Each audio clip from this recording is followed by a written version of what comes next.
نحمده ونصلي على رسوله الكريم۔ محترم و مکرم سامعین، ذی قدر عزیز دوستوں بزرگوں،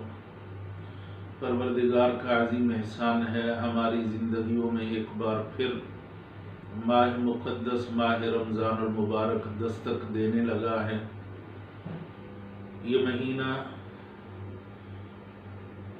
رمضان کو، قرآن کو، پیارے نبی آخر الزمان کو اور خود رب رحمان کو راضی کرنے کا مہینہ ہے۔ اس وجہ سے اس مہینے کے لمحات اور اوقات اللہ کی یاد میں گزرنے چاہیے۔ تو قرآن اور حدیث کی روشنی میں ماہ رمضان المبارک کی فضیلت بیان کی جائے گی، تاکہ اس مہینے میں عبادت کرنا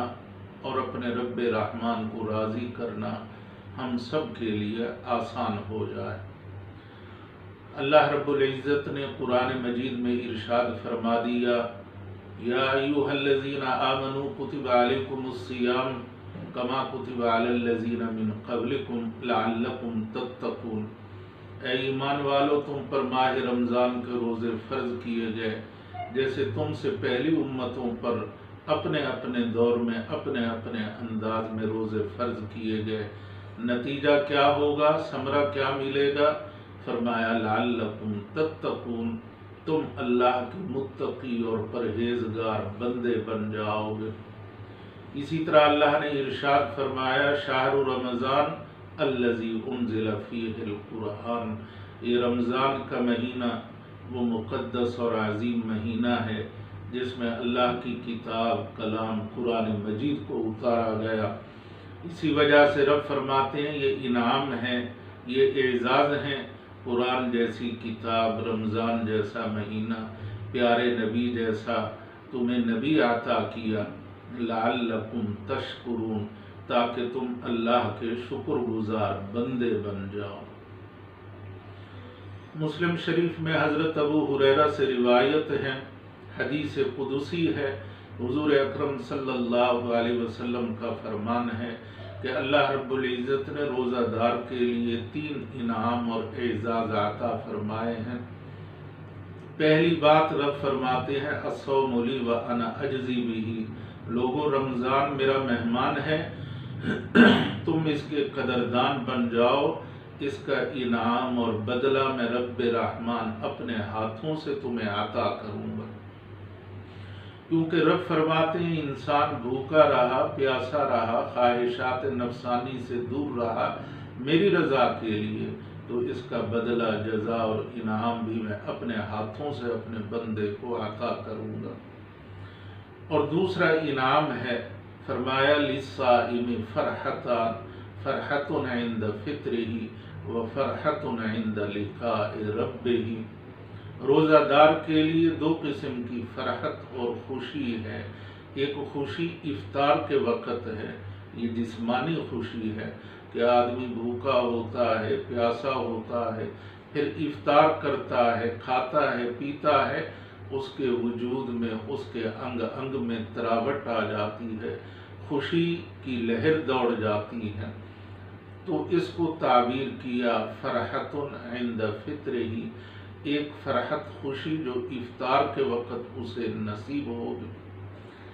وفرحت عند لقاء ربہ، یہ روحانی خوشی ہے کہ کل قیامت کے دن جب اللہ کا دیدار ہوگا، اللہ کی خاص تجلی کی زیارت ہوگی، تو اس وقت بھی روزہ دار کی خوشی کا عالم دیدنی ہوگا۔ اور تیسرا انعام اور تیسری فضیلت بیان کی، وَلِخُلُوفُ فَمِ الصَّائِمِ أَطْيَبُ عِندَ اللَّهِ مِنْ رِيحِ الْمِسْكِ، بھوک کی وجہ سے جو معدے سے بو اٹھتی ہے اور روزہ دار کے منہ سے باہر آتی ہے، تو کہا یہ بو بھی اللہ کے ہاں مشک عنبر اور کافور سے زیادہ پاکیزہ اور خوشبودار قرار پاتی ہے۔ تو یہ حدیث قدسی ہے جس میں رب رحمان نے روزہ دار کے لیے 3 انعام اور 3 فضائل بیان فرما دیے۔ بخاری شریف میں حضرت ابو ہریرہ سے روایت ہے حضور اکرم صلی اللہ علیہ وسلم کا فرمان ہے، جب رمضان کا مہینہ شروع ہوتا ہے فرمایا فتحت ابواب السماء، آسمان کے دروازے کھول دیے جاتے ہیں۔ ایک روایت میں ہے فتحت ابواب الرحمہ، رحمت کے دروازے کھول دیے جاتے ہیں۔ ایک روایت میں ہے فتحت ابواب الجنہ فلم یغلق منہا باب، جنت کے سارے دروازے کھول دیے جاتے ہیں، کوئی دروازہ بھی بند نہیں رہتا۔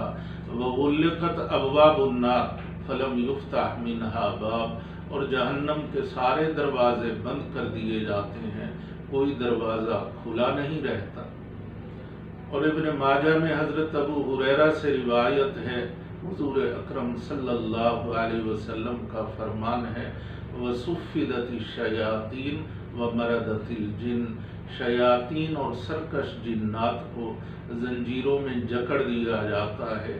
قید میں، تنہائی میں، جیل میں ڈال دیا جاتا ہے۔ یہ رمضان کی عظمت ہے اور رمضان کی خیر اور برکت ہے۔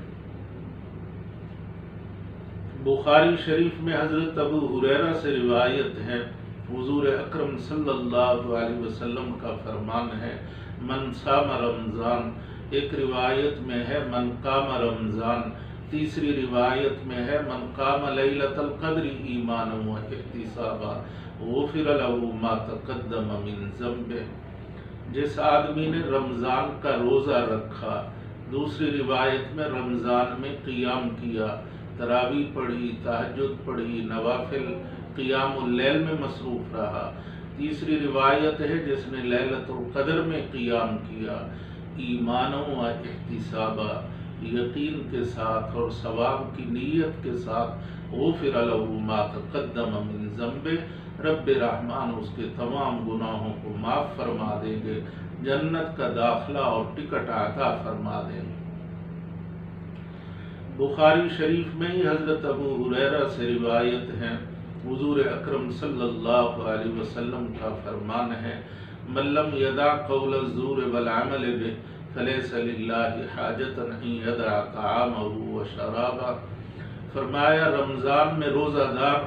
اگر جھوٹی بات کو اور غلط کردار کو نہیں چھوڑ سکتا تو پھر رب رحمان کو کوئی حاجت نہیں، کوئی ضرورت نہیں اس کے بھوکے اور پیاسے رہنے کی۔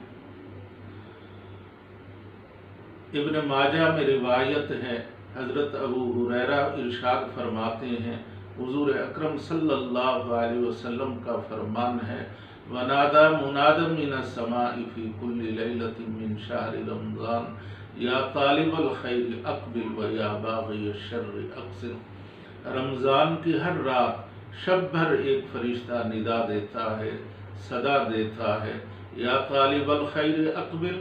اے نیکی کے طلبگار قدم آگے بڑھا، نیکیوں میں اضافہ کر، قرآن کی تلاوت میں اضافہ، نوافل میں اضافہ، ذکر اللہ میں اضافہ، اللہ کی یاد میں اضافہ ہو جائے، وَيَا بَاغِيَ الشَّرِّ اقصر، اور اے گناہوں کے طلبگار، اے غلط راستے پہ چلنے والے، اب تو شرم کر، اب تو حیا کر، رب کا مہمان تیرے دروازے پہ دستک دے رہا ہے، ماہ مقدس ماہ رمضان آیا ہے، اب تو گناہوں سے باز آ جا، اب تو اپنے رب رحمان کے دروازے پہ سر کو جھکا لے اور گناہوں کی معافی مانگ لے اور توبہ کر لے، تاکہ فرش پہ پیارا نبی آخر الزمان اور عرش پہ خود رب رحمان تجھ سے راضی اور خوش ہو جائے۔ ترمذی شریف میں حضرت ابو ہریرہ سے روایت ہے، فرماتے ہیں رمضان کا مقدس مہینہ تھا، جمعۃ المبارک کا دن تھا، پیارے نبی صلی اللہ علیہ وسلم تشریف لائے اور منبر کے پہلے زینے پہ قدم رکھا تو آمین کہا، دوسرے زینے پہ قدم رکھا، آمین کہا، تیسرے زینے پہ قدم رکھا، آمین کہا، صحابہ نے تعجب کا اظہار کیا تو پیارے نبی نے فرمایا کہ جبرائیل آئے، 3 بندوں کے لیے بد دعا کی تو میں نے ان کی بد دعا پہ آمین کہا، اور ظاہر ہے کہ اس بد دعا کی قبولیت میں پھر کوئی شک اور شبہ نہ رہا۔ پہلے نمبر پر اس آدمی کے لیے بد دعا کی جو رمضان کے مہینے کو پائے پھر اپنے لیے عبادت کر کے جنت کا داخلہ حاصل نہ کر سکے۔ دوسرے نمبر پر وہ آدمی جس کے سامنے حضور اکرم صلی اللہ علیہ وسلم کا تذکرہ کیا جائے اور وہ آپ پر درود نہ پڑھے، صلی اللہ علیہ وآلہ وسلم کے جملے نہ کہے۔ تیسرے نمبر پر وہ آدمی ہے جس کے سامنے اس کے ماں باپ بڑھاپے کی منزل کو پہنچ جائیں، حاجت مند اور ضرورت مند ہو جائیں، لیکن وہ ماں باپ کی خدمت نہ کرے، دونوں بوڑھے ہوں یا ان میں سے کوئی ایک بوڑھا ہو اور یہ ان کی خدمت کر کے جنت کا داخلہ اور ٹکٹ حاصل نہ کر سکے، تو ان تین بندوں کے لیے جبرائیل نے بد دعا کی اور پیارے نبی صلی اللہ علیہ وسلم نے آمین کہہ کر اس پر مہر لگا دی۔